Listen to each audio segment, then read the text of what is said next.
Alright, well, you know what? Hello everybody, welcome back into the gardens, my happy little dungeon growing experiment for the New Year's Eve edition of my garden updates. You may notice the camera is a little bit wobbly. You may notice my speech is somewhat slurred. Now I'm going to give you a quick update on that. I am perhaps a little bit out of sorts, but in my defense, I got a call at 10 o'clock this morning wishing me New Year's from Japan. Happy New Year's from Japan. And as exciting as that was, I decided to just go with it from there, and unfortunately it's like 6 o'clock local time. I am definitely not driving anywhere. Not that there's really anywhere to go in town. You know what's sad is our local bar has decided not to be open for New Year's Eve because it's Sunday. And they're not normally open on Sundays, so why be open for New Year's Eve? I don't know about you, but I think that's a less than brilliant business decision. Anyway, we're here to talk about plants and not business, and in general, I wanted to make sure I wish you guys a ridiculously happy calendar New Year's Eve, and yeah, plants. So let's get started with what's growing on behind me here on the so-called pepper, but really an herb table, so yeah, let's go. Yeah, I have to admit, in this particular state of I've been drinking for way too long today and shouldn't be making long-term public videos, the camera and this light, they just don't blend really well. But hopefully you can see just how well this cat mint has been doing. Speaking of mints and this LED light, here is that mint we got for like less than $2 as one of those living herbs at the grocery store. This thing is absolutely loving life, and I've been recently given permission to start cloning experiments, so that's good. You can never really have too much mint, because let's look at the plants around it here. We've got one of the Carolina Reapers. There's a lot less aphid activity going on this plant. And the Carolina Reaper up here also is very short on aphids comparatively, as is the Nepalese bell over here. I hope I'm giving my camera enough time to focus. As I mentioned before, my own focus is a little fuzzy. In the back we've got the coffee tree coming along there. Someone was asking me about whether or not I've ever harvested anything from this coffee tree, and no, I have not. I got like 12 of them for $1 a year ago or 2 years ago, and I've just kind of been growing them ever since. Honestly, the one in the upstairs window looks like it's got the best chance. It's kind of doing some branching activity and things like that. Looking at other peppers though, we've got the Devil's Heart back there. Again, since the mint has joined the table, there's less aphid activity on it, but it's still being ravaged. We've got the M.A. Wartrix over here in front of the sage. Kind of the same deal. We've got a little bit of the discoloration that we're seeing on both the hydroponic pepper and the El Oro de Ecuador, combined with aphid attack and a few other things, but amazingly enough, this plant seems to still be alive. So that is, well, amazing and fantastic. Yeah. Alright, I'm not sure I should be making a video right now, but here we are anyway. We're looking at the oregano. Again, looking at the base of it here, now that my camera is finally focused, we can see some new growth. Plants that come out of hydroponic or aquaponic gardens often, well, they struggle going into soil because they're not anywhere near as pampered, really, when you get right down to it, as they used to be. So yeah. Oh, I can't wait to start cloning that. Anyway, speaking of hydroponics, let's go look at what's growing on over there. Wandering through my dungeon.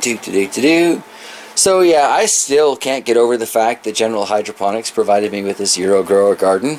I was asking for some nutrients because I wanted to maybe strengthen my plants up a little bit so they could survive the aphids, and I got this in the mail. I may have realized why I've been struggling with the hydroponic gardening concept, while the aquaponics came to me so easily.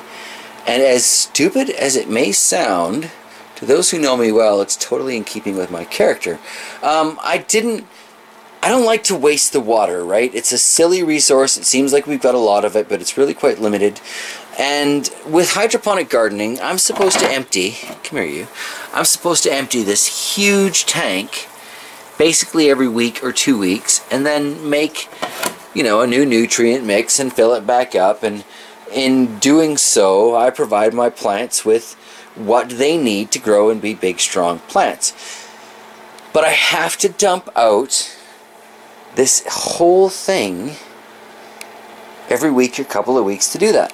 And that I have been struggling with that. I haven't been doing it like I should be, and that is probably why that plant there is suffering.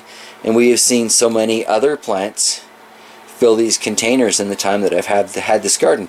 I don't think it has anything to do with the garden itself. I think the garden itself is an amazing setup, and for a person who's just getting into hydroponics and is, you know, well, not like me, therefore likely to follow instructions and or willing to waste the water, I think it's a great investment. But for me, I really should just put some fish in this thing and call it done, like Brother Trollforge has recommended on so many occasions, because with the aquaponics, I just keep using the same water, occasionally maybe take out 10% to get rid of various hormones and stuff, but I don't have to dump out 20, 30, 50 gallons of water every week or two. I just top it up with another 5 or so. So therefore I've just been better with the aquaponics because of my own, I don't know, silly water saving habits, we'll say. You guys, well, those of you who are watching this particular video will undoubtedly be the ones who have watched my channel for not just 1 but several years and seen me from the beginning to where we are now. And yeah, I'd love to hear some feedback on that. Speaking of feedback, let's switch under the other LED light here and look at this El Oro de Ecuador. This poor pepper is not doing well, and I'm really, it doesn't show up well in the little display lens on the back of the camera here, but where it is getting clearly hit by this funky little purple light, we've got a lot of the discoloration going on in the leaves, but often the side areas, while they're still looking just as beat up and tragic, and I clearly need to water this plant, they're not discoloring as bad. They're wilted, but they're not discoloring. So I'm starting to wonder if the light and the plant are just a bad mix, and maybe I should put this back under a fluorescent light and maybe it'll flourish again.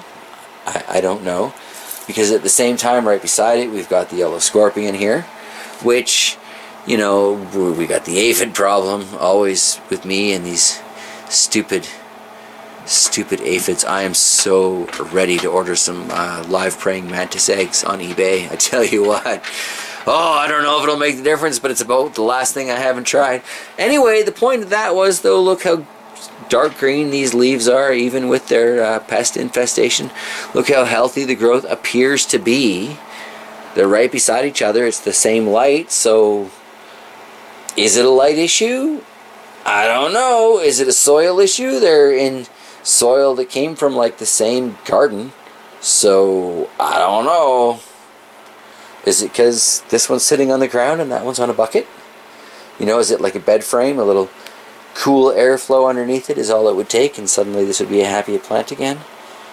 Always open to feedback, and you know, a little on the babbly side, because hey, it's New Year's and I've been celebrating, like I said, for somewhere in the vicinity of 8 hours now. Yeah. And so with that, I'm going to start this particular closing clip, and yeah. And with that, I am going to bring this to a close and say I hope you all have a wonderful and safe New Year's, and I look forward to seeing you in 2018 as I continue to try and learn more about growing peppers, growing in general, and with any luck, get back into some aquaponics. So yeah, I will see you guys in 2018. Bye.